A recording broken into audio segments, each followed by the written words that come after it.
প্রিয় বন্ধুরা, আজ 31 ডিসেম্বর 2025। একটা পুরো বছরের শেষ দিন।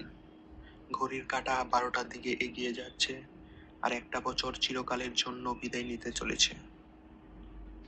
এই মুহূর্তে দাঁড়িয়ে নিজেকে একটা প্রশ্ন করো, এই বছরে কি তোমার জন্য সত্যি মূল্যবান ছিল?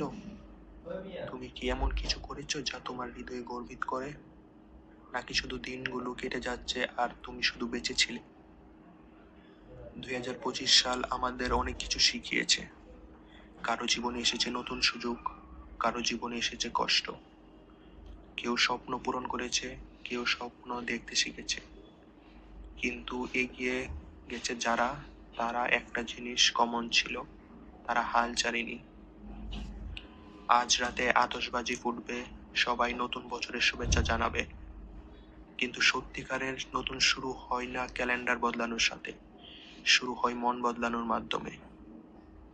তাই আজকে এই শেষ দিনে 3টা জিনিস করো। প্রথম, অতীতের জন্য কৃতজ্ঞতা জানাও। যতই কষ্ট এসেছে, সব তোমাকে শক্তিশালী করেছে।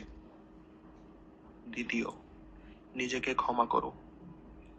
যেখানে ভুল করেছো, সেখানে কম চেষ্টা করেছো, সেগুলো ছেড়ে দাও।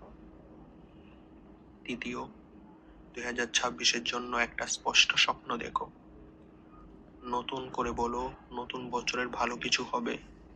ঠিক করো তুমি কি করতে চাও, আর কি করবে সেটা পাওয়ার জন্য। মনে রেখো, জীবনটা ক্যালেন্ডারের পাতার মতো নয় যে শেষ হয়ে গেলে ফেলে দেবে। প্রতিটা বছর তোমার জীবনের একটা অধ্যায়। তুমি যদি এই অধ্যায়গুলো সুন্দর করে লেখো, তাহলে তোমার জীবন বইটার মতো হয়ে উঠবে, যার গল্প অসাধারণ।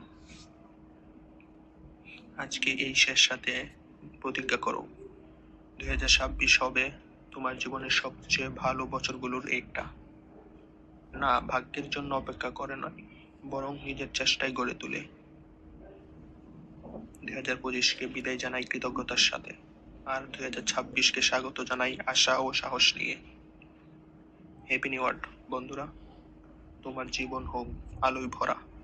ধন্যবাদ।